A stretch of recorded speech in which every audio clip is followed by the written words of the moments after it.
All right, good evening. My name is Dayvon Love. I'm Director of Public Policy Leaders of a Beautiful Struggle.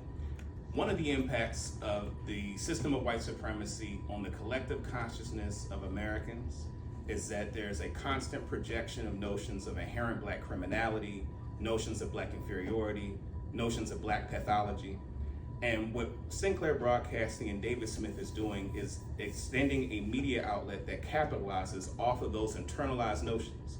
Because when you think about the way that they cover Baltimore, some of the natural and in some ways even rational questions that emerge from the kind of coverage you get from Sinclair is that, what are black people doing, right? One of the things that emerges is, oh, these people are not capable of governing their own affairs. And a part of them, what it justifies is that we need people outside of our community to fix us as these inherently pathological people.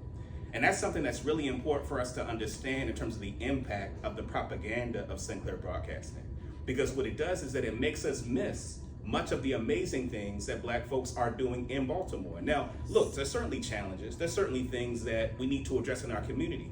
But it's important for us to acknowledge the things that we are doing so that we can recognize the importance of what black people can do. One really important example, we're seeing this year historic decline in homicides in Baltimore City. You rarely see Fox 45, talk about that on their platform.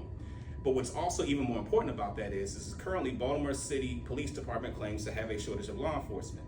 So it isn't law enforcement that is driving the declines in homicides. It is the community, particularly black working class folks that are proximate to the community that have been the ones on the ground to mediate conflicts, right? To address the violence that we see in our community. That's a really important narrative.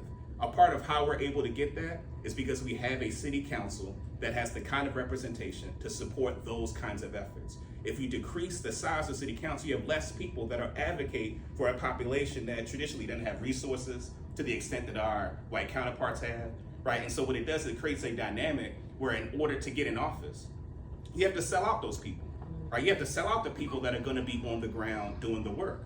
But when you have a city council that is more representative of its population, it is more afraid of its base of the folks that live in the neighborhoods and the community than they are the kind of corporate interests like Sinclair that clearly has an agenda to try to control the politics of Baltimore City.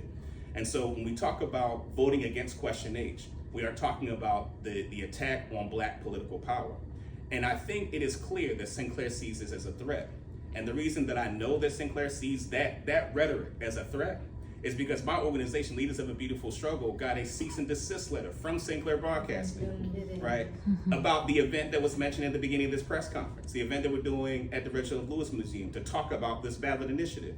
And that in their cease and desist letter, they say that the very language of this is an attack on black political power, they think is besmirching their reputation as a news outlet.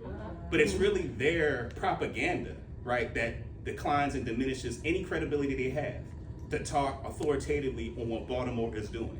And again, what animates that is the fact that their racist right-wing propaganda is the kind of propaganda that will produce, right, the kind of politics where we wouldn't be able to empower the people in the community to address themselves to the violence that we see. And I think it's an important contrast, even if we just look at our neighbors in Baltimore County, right, where they're trying to expand the members of their county council because they have I think their population is about 38% black, but they only have one black person in their 7 members county council, right? And no women in the county council. So it's important that when you think about representation, right, our neighbors are trying to expand their representation to make sure that folks are properly represented in their politics. And so likewise, it's important for people to vote against Question H, to retain the representation that we have, so that the work that people are doing that people don't know about, that Sinclair doesn't want people to talk about, that people can continue to do their work and have council representation to back them in supporting that work that's happening in Baltimore.